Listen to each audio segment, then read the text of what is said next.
In recent times, the Metropolitan Police, the police force responsible for law enforcement across London, have been under great scrutiny as violent crime in the capital persists. On April 2nd, 2018, American news outlet ABC published an article with the headline, "London's murder rate overtakes New York's for the first time in modern history," following 22 recorded murders in London and 21 in New York in March of 2018.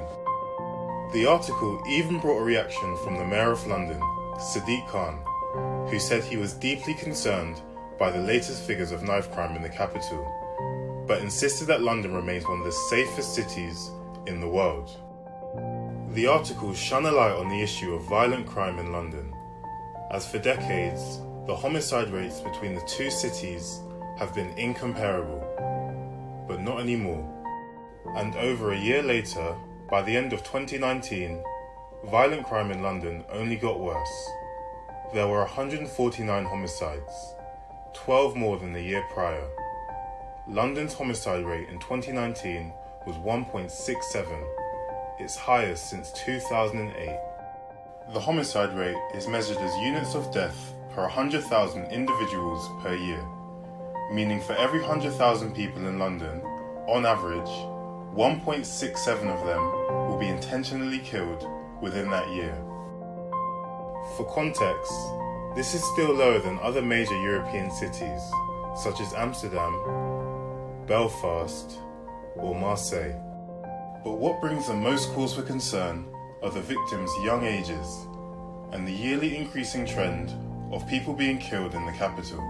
In 2018, over 25% of all homicide victims in London were between the ages of 14 and 20. And in a little over the first 2 months of 2019, this has risen to over 31%.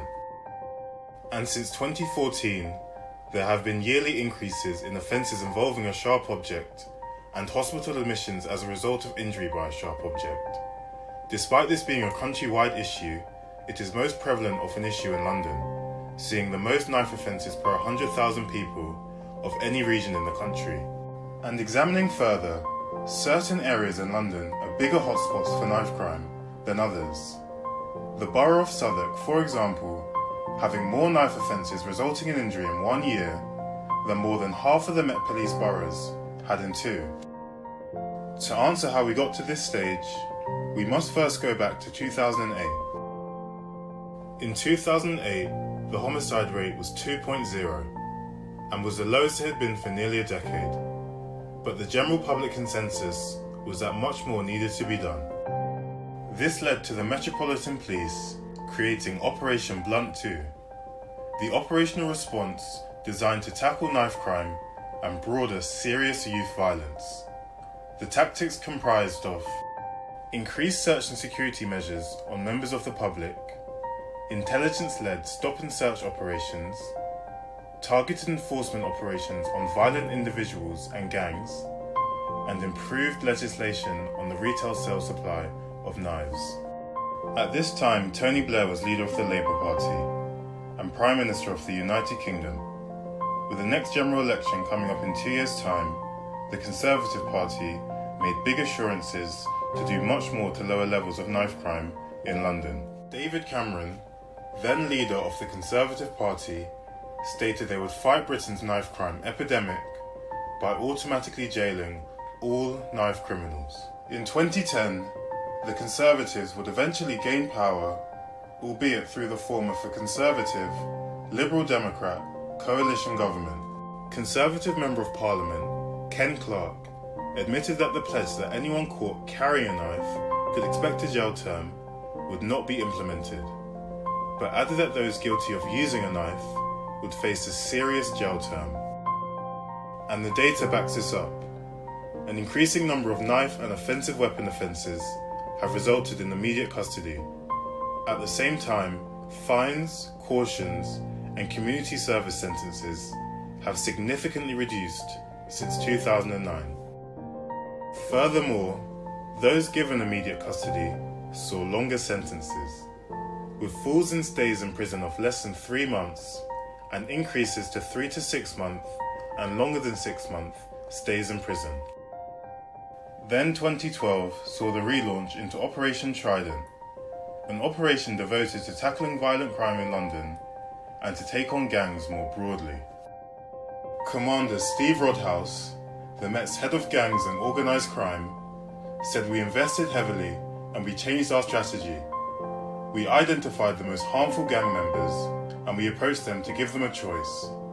Leave that lifestyle, but relentlessly enforce the law for those who continue to offend. That approach is based on Operation Ceasefire, a model used in the US with considerable success.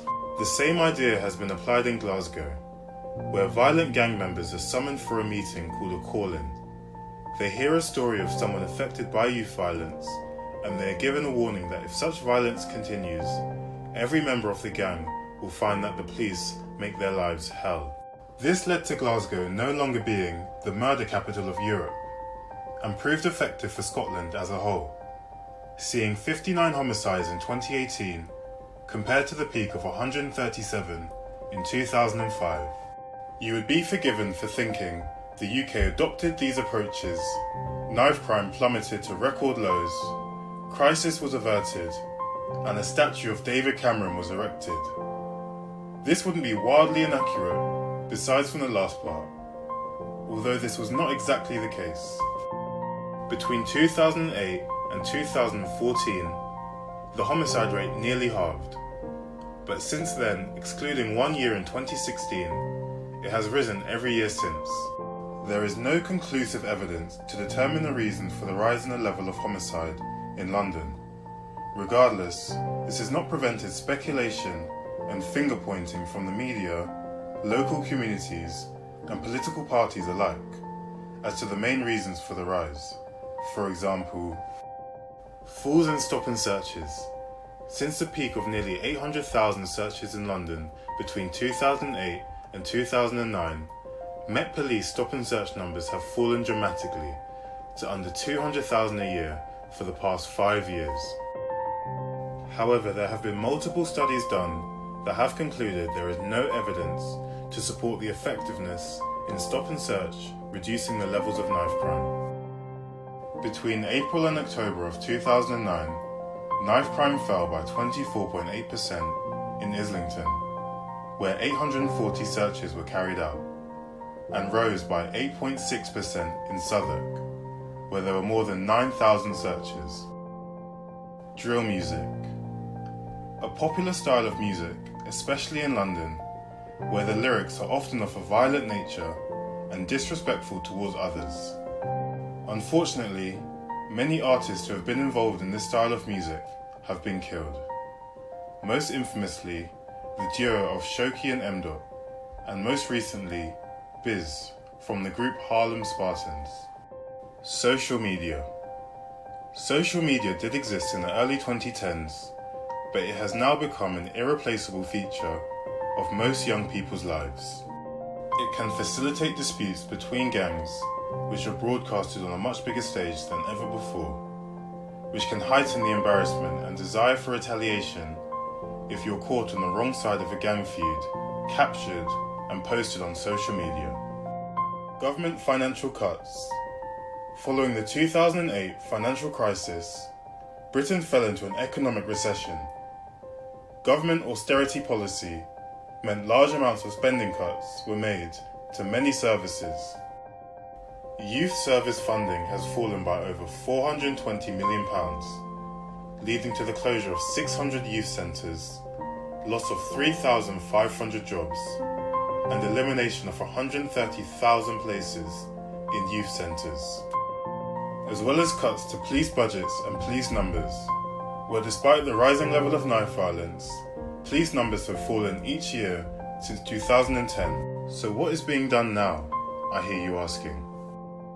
Recently, the government announced a £1.1 billion increase to police funding, the biggest increase since 2010, and will be recruiting 20,000 new police officers over the next 3 years.